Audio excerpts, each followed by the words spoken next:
मध्य प्रदेश में कांग्रेस की कमलनाथ सरकार को गिराने के लिए कांग्रेस विधायकों के बिकने का जिन्न एक बार फिर सुर्खियों में है। इस बार किसी और ने नहीं बल्कि मध्य प्रदेश की कांग्रेस प्रभारी चौधरी ने यह राग छेड़ा है। कांग्रेस प्रदेश प्रभारी ने कार्यकर्ता सम्मेलन में कहा कि जो बिक गए वो चले गए। वे विदिशा जिले में कांग्रेस कार्यकर्ता सम्मेलन में बोल रहे थे। प्रदेश प्रभारी हरीश चौधरी ने कहा कि जो डर गए वो चले गए, जो बिक गए वो चले गए, जो मजबूत हैं वो कांग्रेस में डटे हुए हैं। कांग्रेस में कमी नहीं है, कांग्रेस में मजबूत कार्यकर्ता हैं।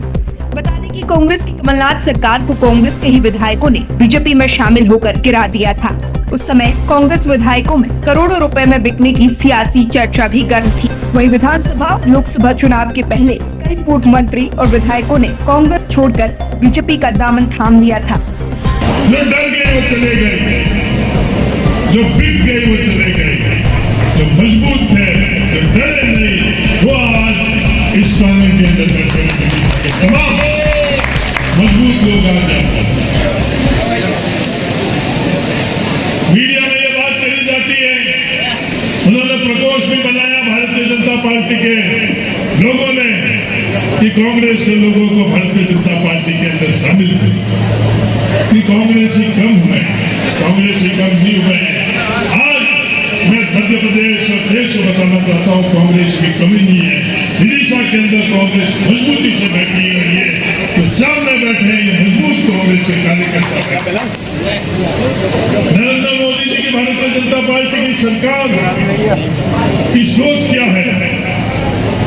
इसे विकलों की आवाज रहनी चाहिए, देश में किसी की आवाज नहीं रहनी चाहिए, किसी वर्ग की आवाज नहीं रहनी चाहिए, सिर्फ नागपुर के आरएसएस की आवाज रहनी चाहिए। वो अति तो जब हो गई।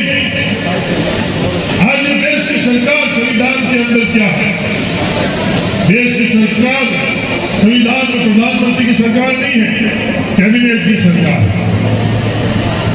पर वो कैबिनेट के सदस्यों को भी अपनी आवाज उस कैबिनेट में रखने का अधिकार नहीं है। ये आज देश ही नहीं दुनिया ने देखा है।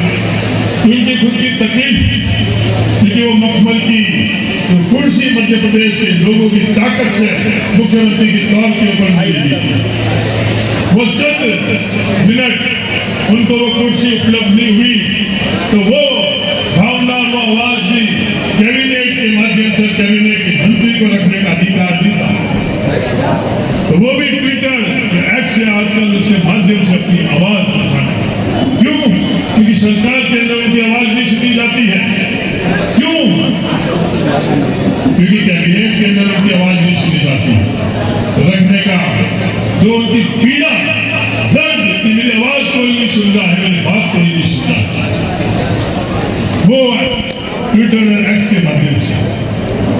क्या इस देश को आजादी दिलाने वाले हमारे स्वतंत्र सेनानियों ने कभी ये सोचा था कि देश के कैबिनेट के मंत्री की ये हालात होंगे? किसी ने नहीं सोचा। उन्होंने ये स्वीकार किया कि हमें झूठ बोलना पड़ता है। झूठ की बुनियाद के ऊपर वो राजनीति करते हैं। उनकी ट्रेनिंग झूठ की बुनियाद पर राजनीति करने की है, और कांग्रेस पार्टी सत्य की, सच्चाई की बुनियाद के ऊपर